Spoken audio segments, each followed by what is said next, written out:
Welcome to today's little tutorial. We're going to speak a little bit about choosing scope mounts, why you need to choose different types, how different types can help you set up your rifle, and the importance of buying the best quality mounts you can afford.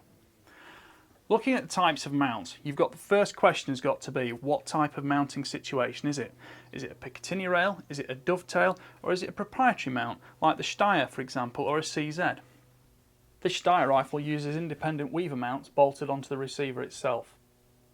The rings on top are Picatinny fit worn rings using titanium and aluminium for the greatest possible weight saving and security in use. Some rifles have Picatinny rails, some rifles have weaver bases. There is a difference, it's not critical in all circumstances, but in some circumstances the two do not interchange.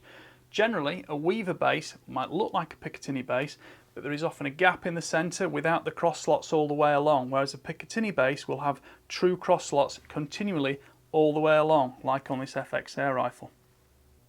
This CZ457 long range precision in 2.2 rimfire comes fitted with a 25 MOA inclination Picatinny rail for simple scope mounting for long range shooting. This CZ457 synthetic comes fitted with an 11mm standard dovetail rail machined into the steel of the receiver. This is a commonly seen system in either 9 or 11mm across the rimfire and air rifle world. It offers excellent versatility for eye relief and also scope length and positioning of the front and rear rings on the tube itself. Some scope bases fasten onto any rail or mounting system with Allen screws. Some use conventional hexagonal nuts, others use Torx bolts. I would always recommend using a torque wrench when assembling or replacing scope mounts. The tubes can be delicate compared to the rings, and rings will crush tubes if incorrectly fitted.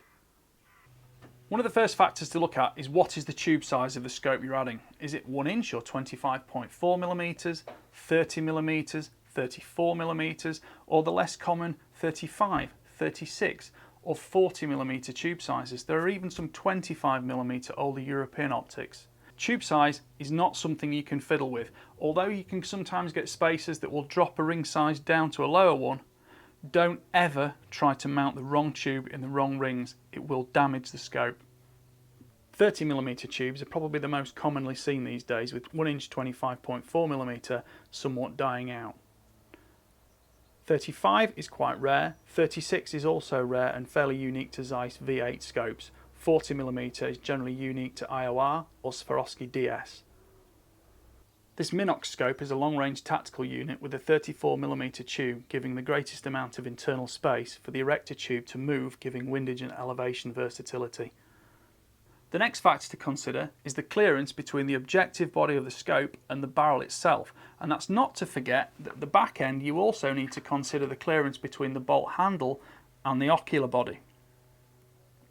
Various ring heights are available, but it's important to make sure you don't go too much taller than you have to do, because it does lift your head away from the stock, and although adjustable cheek pieces are becoming more and more common, they aren't always the ultimate answer.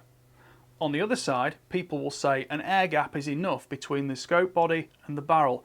I personally don't think so. I think you want at least 2mm, because the barrel does vibrate harmonically when the bullet goes down it, and I have in the past had scopes there where it looked like there was clearance, and actually afterwards you could find out there was a small mark on the bottom of the scope's body, which goes to show where the barrel was rubbing against it. Do you need quick change mounting systems? Do you want quick release to swap between day optics and night vision or thermal imaging? That's a factor to put in there, and you go to things like Picatinny rails, which give you that capability on a bolt-on ring and not just a lever adjustable quick release. Don't get too confused about different manufacturers using the terms low, medium or high on mounts, because they're not actually generally interchangeable. I would work on the measurement itself to find out what the exact spacing is, because different mounts and different systems can use different measurement parameters, so for them to call them low, medium or high isn't necessarily useful to you.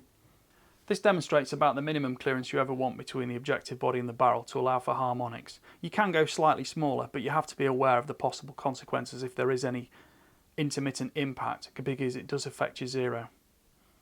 On the other hand, keeping the scope quite low to the rifle is more akin to the original iron sights rifles were mostly derived for, and gives you a better cheek weld on the stock. That's about as much gap as I ever want between the objective body and the barrel itself, because it does lead to compromises with cheek weld on the stock. As well as more commonly perceived opinion of clearance between the scope's objective body and the barrel, it's also important to factor in clearance between the bolt and also the ocular body, especially with rear add-on mounting. This is where 90 and 60 degree bolt lift can give you a versatile option on different rifles.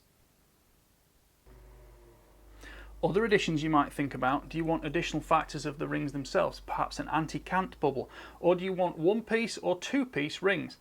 Single piece mounts can be great on a tactical rifle with a long Picatinny rail where you need to space the scope high above the rail anyway, and you've got maximum amounts of back and forth movement to set up eye relief. But on a conventional sporting rifle, which is usually based around twin mounting points on the front and rear action bridges, a single piece mount can sometimes give you some mounting limitations to get the correct eye relief set up for you. Something like an AR-15 is an ideal case of where you might want a one-piece cantilever mount, which actually gives you a reach forward from where the scope mounts forward along the barrel to compensate for the action itself being very, very short. And I would always recommend go for the mounting system with the most versatility, because although long eye relief scopes can be great in theory, with up to 100mm eye of eye relief for magnum calibers, that's not always suitable for smaller proportioned air rifles or rim fires, where there isn't physically as much space on the action to mount the scope and keep it far enough away from your eye to get full sight picture without any vignettes on it.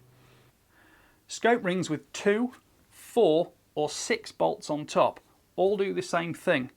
6 bolts isn't necessarily any more secure than 2 bolts, but it does allow the top of the ring to be larger and spread the clamping force over a greater area.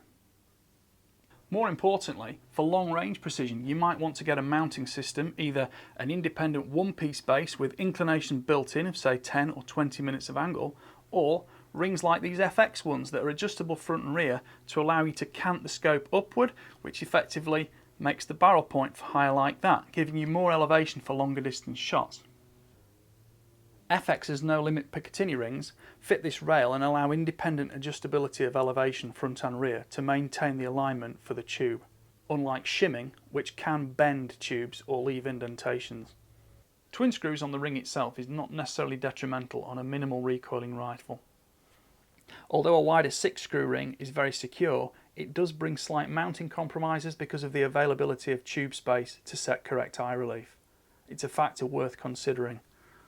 A 2-screw ring like these can give the greatest compromise for eye relief control, as well as the space between the rifle scope mounts on the action bridges or the top of the receiver.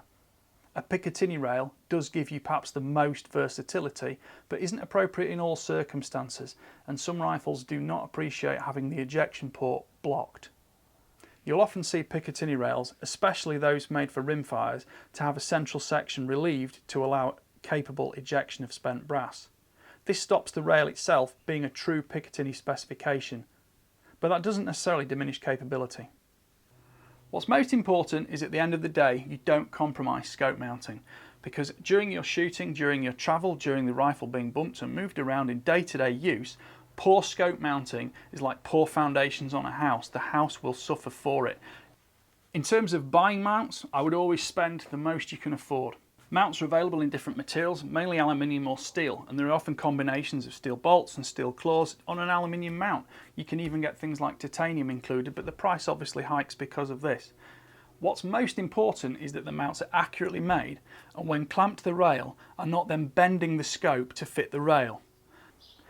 These Nightforce ultralight rings feature CNC machined 7075 T6 aluminium with hard anodized finish on the body and titanium cross bolts and lower clamping jaw. Its unique construction style combines with state-of-the-art design. Lapping rings is not the thing it used to be. 30 years ago when that became popular, that's because rifles were not made with the accuracy they are made these days. Now everything should be correct and aligned to within thousandths of a millimetre, so don't get too concerned about lapping rings. It doesn't matter how good your rifle is or how good your scope is, if the mounts are not accurately positioned to give you correct ocular and optical capability from it and physical stability between the two structures, they will never give you the best you can achieve from either of the two parts above or below them. Thank you for watching. Please like, please subscribe and follow the channel, because there will be more tutorials like this and helpful videos as well as reviews. Thanks for watching. Bye for now.